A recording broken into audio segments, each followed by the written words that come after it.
evening. Thank you for allowing us access into your world, folks. It means a lot. I know I'm where you're at because you've allowed me to be there, and we are thankful. We're located at not 5, my mind's still on the other place, 1505 East Ash Street, right here in Goldsboro. Very easy to find. We're just a couple of blocks from the library.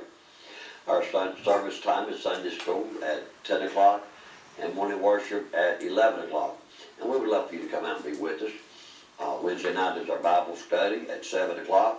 And we just have a good time in the Lord, and we just enjoy studying what God said. Folks, we're all about this book. I believe this to be God-inspired. I believe it to be God-breathed. I believe everything that this book says, and I love it. And we're all about what God said. You know, God created you for communication. God created you for conversation. I consider the most powerful thing on planet Earth conversation. In the beginning, God said. And then also, in the beginning, God said, let us make man in our own image. Genesis 1:26. Conversation is the most powerful thing you'll ever have with another person. It's the most powerful thing on planet Earth. And this is what God said. This is what I consider this literally what God said. That's what it means to me. And I take it very important. Look us up on Facebook. Facebook is my name, Jim Rayford Jones. We have a Twitter account. Look us up on those media outlets. We're on Instagram. Our website is godsaidministries.org. You can give us a call, and we would love to help you pray. We have people that call, and some text their prayer request. You can text your prayer request if you'd rather do that. We'll get it, and we'll respond, and we'll pray for you. We love you. We want to let you know how much we love you and how much we care. You know, as a preacher and as a shepherd, a pastor, God has given me a shepherd's heart. I believe that a pastor should have a shepherd's heart. I believe a pastor is not a pastor if he does not have a shepherd's heart. Pastoring is all about being a shepherd of the fold of God, the flock of God, to which one's been appointed. And I have a shepherd's heart. And so things concern me. And I take serious things concerning people's lives, things that matter to them, their pain, what they may be going through, what they may be struggling with, areas of their life, and so forth. And anything that pertains to church, I love it and I take it serious. And last week I spoke to you about church, literally about church. You know, God keeps a record. We know about the book of life, you know, and the great white throne judgment, and the book was opened. Folks, there's many more than just the one book. There's many more than just the book of life. God keeps a record. And last week I talked to you about church, and I want to get a little bit deeper into it. There's so much that we don't know. There's just so much that we don't know. Have you ever made a comment about an issue or any particular subject matter, and a few weeks later, a few days later, maybe a month or two, maybe 6 months later, you attain knowledge in that regard, and you remembered what you said back, and you thought, well, that was kind of an idiotic thing for me to say because I was wrong, because I didn't have the information that I now have. You ever done that before? I know I have on many occasions. Spoke out of turn, but I did it based upon the knowledge that I had at the time. And my knowledge grew, and as I attained more knowledge, then I realized that, you know, reflecting back on what I may have said at some other point in time, that I was off a little bit, and knowledge got me right, or got my statement right. And that happens a lot with all of us. So in regards to church and what I was speaking about last week, and now wanting to put the caboose to it, understand something. Understand that there's so much that we don't know. In preaching this message, I started preaching in 1982. I actually preached a little sermonette over at a church down the street here. back about 1979. And then I took off running.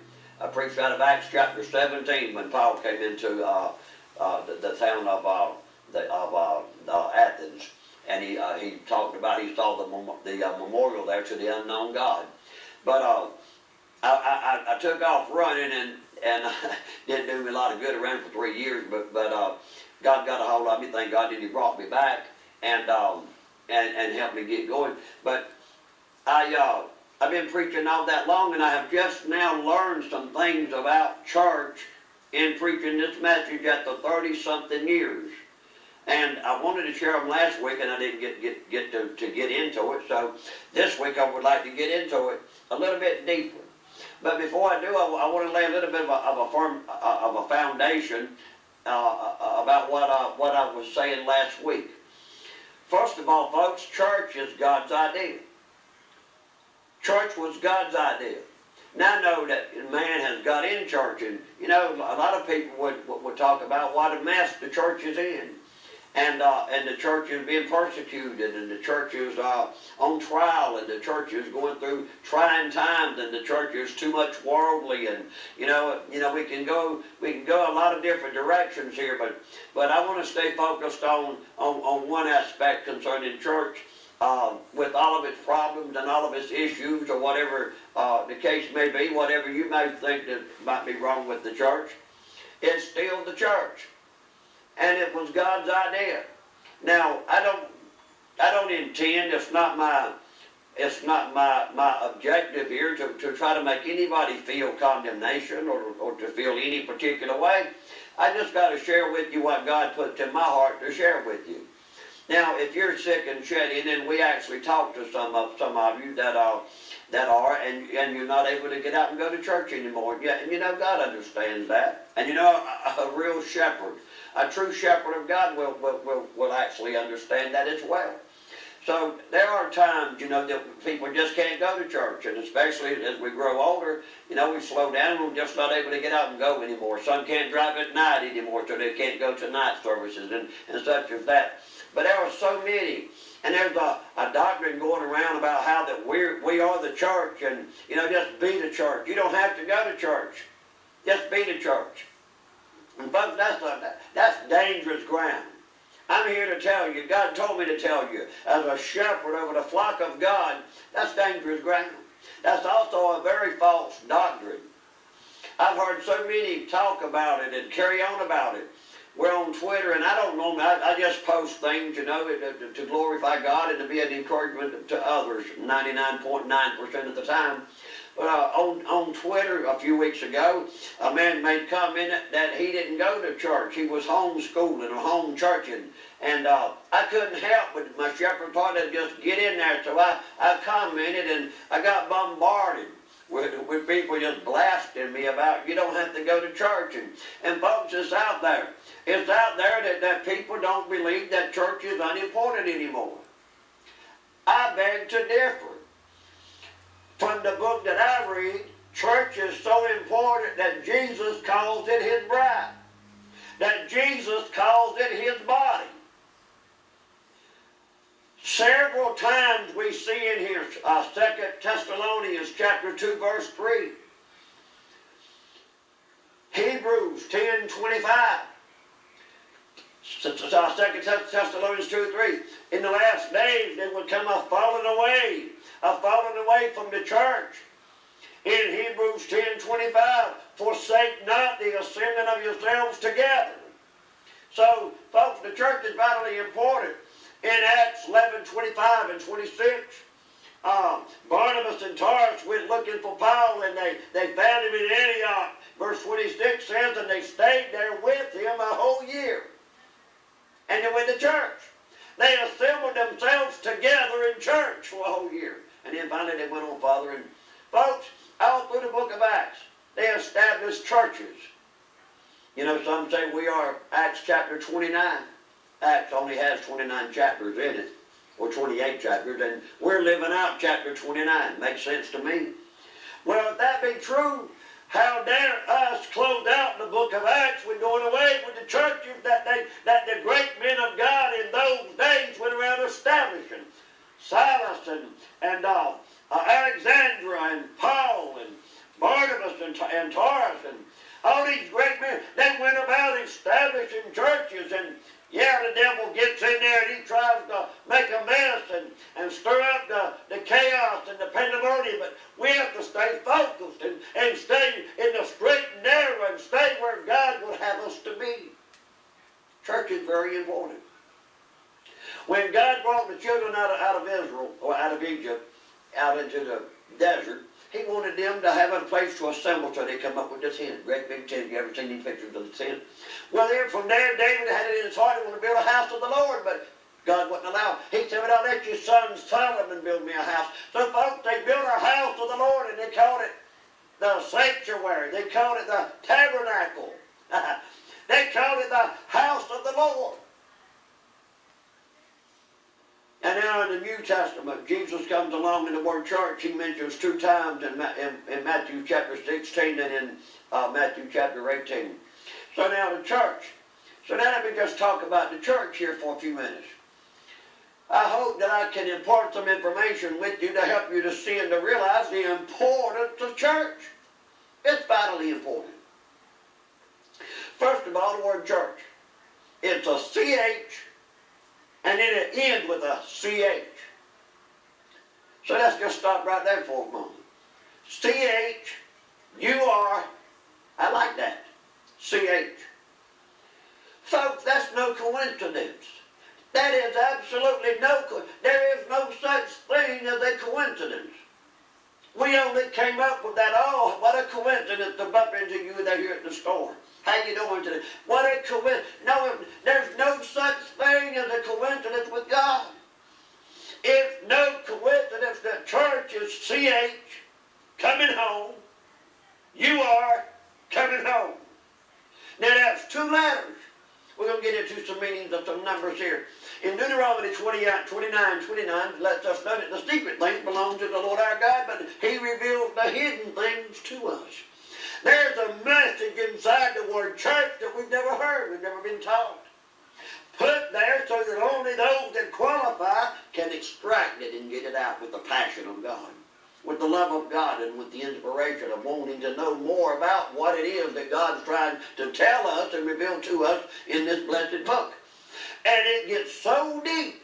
It goes on for so long. It's just incredible. I can preach probably the rest of the year on digging out information about the church and the meaning of church. So 2 letters, CH. UR and a CH. I like to call those CH coming home. Folks, there's nothing no more important or just as important it is as anything else is a church family. I see so many people that don't have a church family. They don't have a church home. You need a church home. We'd like to invite you to make GSM your church home. Now, if you've got a church, you be faithful to your church. Go to your church and support your church, support your pastor. But if you don't have a church, come on and see us. We'd love to have you. I like to call it coming home. 2 letters. 2 is the number of covenant. Now, God made a covenant with us, but we've got to be willing to embrace that covenant back with God. It takes 2. And it's like it takes 2 hands to clap.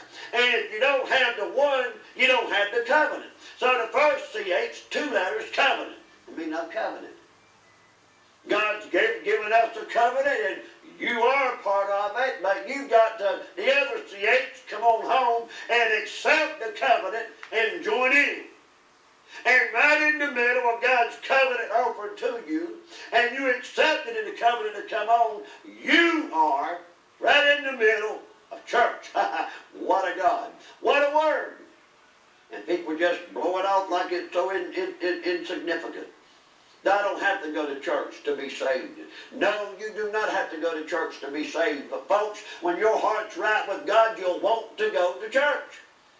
When that got dipped and God got a hold of me and He got me good and saved, bless God, I live for church. I live for Sunday. I live for Wednesday. I live for it. I get by through the rest of the days of the week just waiting for Sunday, bless God. Because I get to go to Father's house. I get to go to the house of the Lord. The word church is mentioned 114 times in Scripture. Now, the word church is mentioned 77 times, and the word churches with the ES on the end is mentioned 37 times. Follow this intriguing message with me now. 37. The word churches is mentioned 37 times in the Bible. 37 times it's mentioned that they went in the Old Testament and lit the candlesticks in the tabernacle, in the house of the Lord. Coincidence? You think? Of course not. 37 times, and 37 times the word churches is mentioned in the New Testament. 37 times in the Old Testament the word circumcised is mentioned. The cutting away of the flesh, which is what we do when we get saved. And when we get saved, we want to go to God's house. It's the thing to do. There's something about a Sunday morning, bless God. And if you don't go to church, I guess you just kind of like to sleep in, go, I don't care to hear all that preaching on TV anyway, so I may as well just sleep in. You know, a lot of people take the advantage of Sunday morning to do a lot of different things. But the fact of the matter is Sunday morning, it's time to go to church. It's a holy day, but every day is a holy day now because we rest and we're in Christ Jesus. Well, let me get back to the numbers. 37. The word circumcised, the cutting away of the flesh. When the flesh is cut away, you got a desire to be in the house of God. When the flesh is cut away, you're in the blood of the Lamb and you come into that covenant. And you now want to go to church. You're saved and you're born again. And you have a desire to pleasure God. Now, no wonder grace. Some say you don't have to do nothing. Well, you don't have to do nothing. But if you don't work your faith, faith without works is dead. As the body without the spirit is dead, so faith without works is dead, James 2:26. The word's uncircumcised every time. 37 times, folks. So now, either you're in or you're out. And it's 37 times it's mentioned in the Old Testament concerning the cutting away of the flesh with circumcision and or not circumcision. No circumcision, uncircumcision.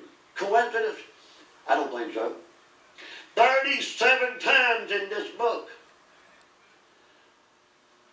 Judea, Jerusalem is mentioned. 37 times. 8 times in the New Testament, and 8 is the number of new beginnings. 8 is also the number of the name of Jesus Christ. His number, the symbolism of his name, Jesus Christ, is 888. He was circumcised on the 8th day.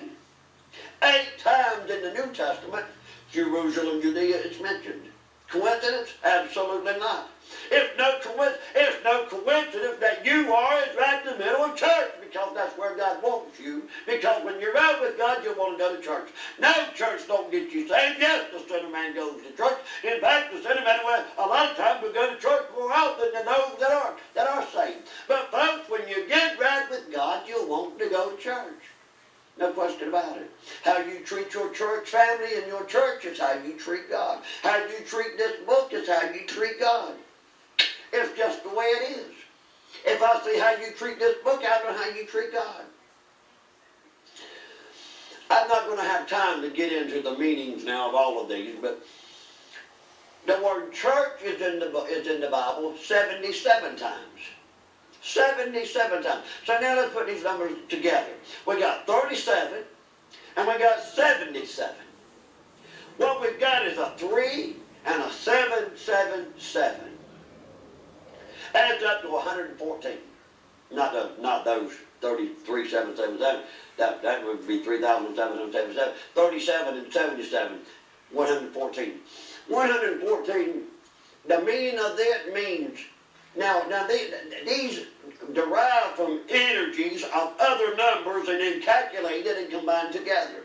The number 37 is a 3 and a 7. You combine them together, you got the number 10. The number 10 means responsibility. The number 10 means testimony, which is what we give in church as to what God has done for us.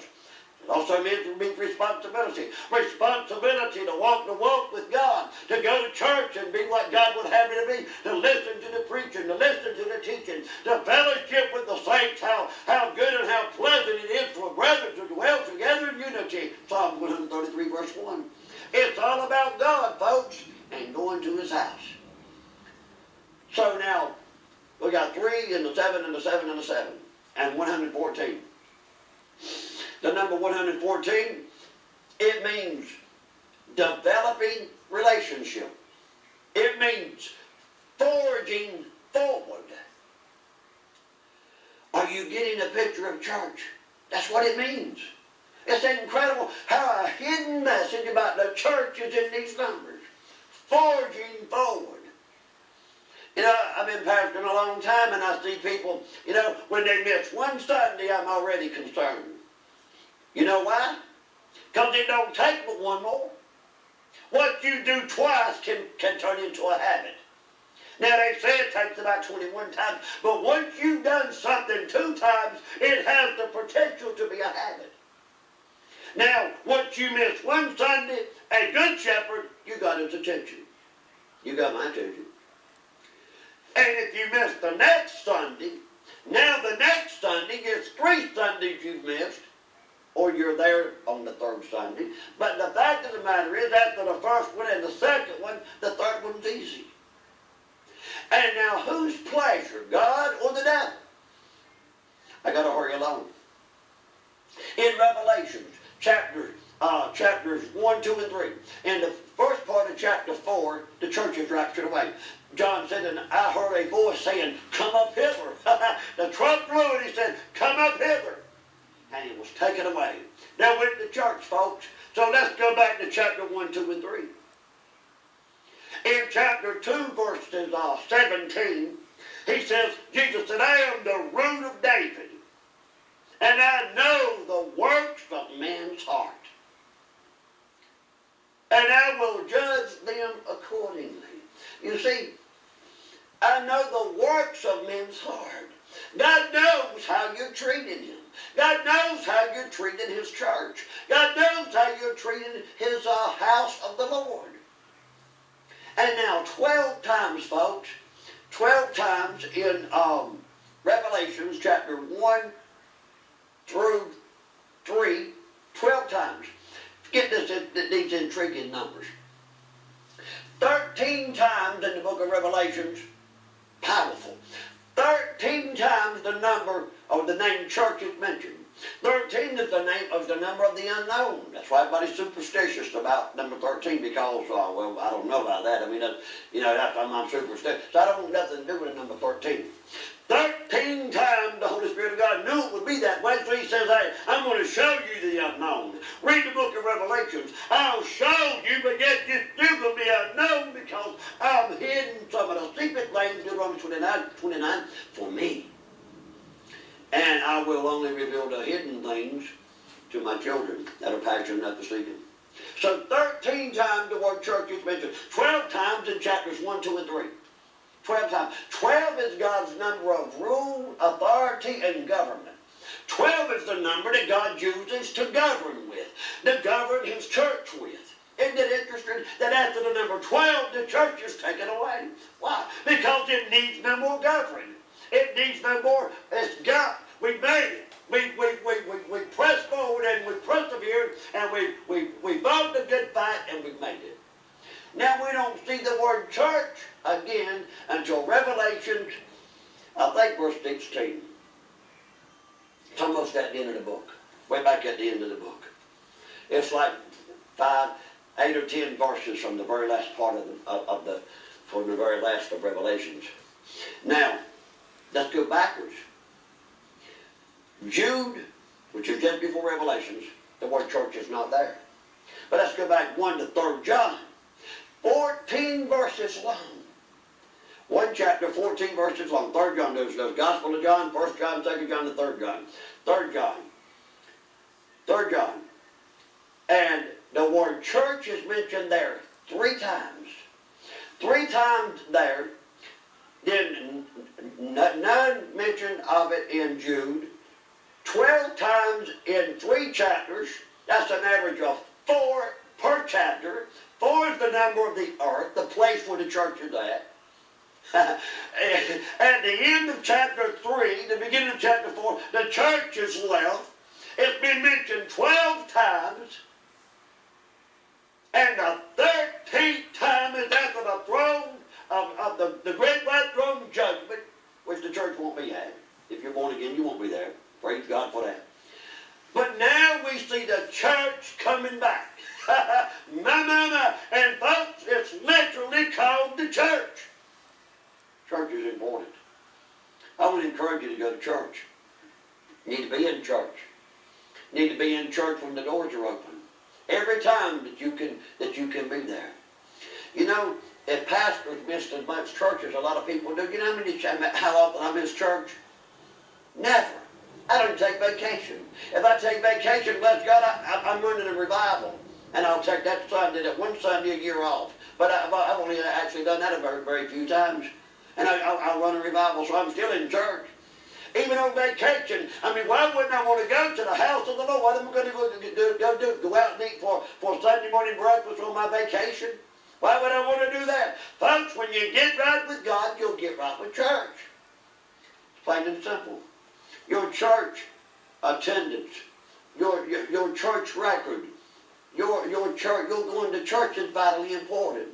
Now, as I mentioned before, this is to not to condemn anybody or to make anybody feel bad or what have you. I want to encourage you to go to church. Let me leave you with this thought. Your presence matters, no doubt. Everybody's presence matters to somebody. But if your presence matters, then so does your absence. And when you're not there, you're missed. When you're in the wrong place, your right place is empty. God bless you. Till next week.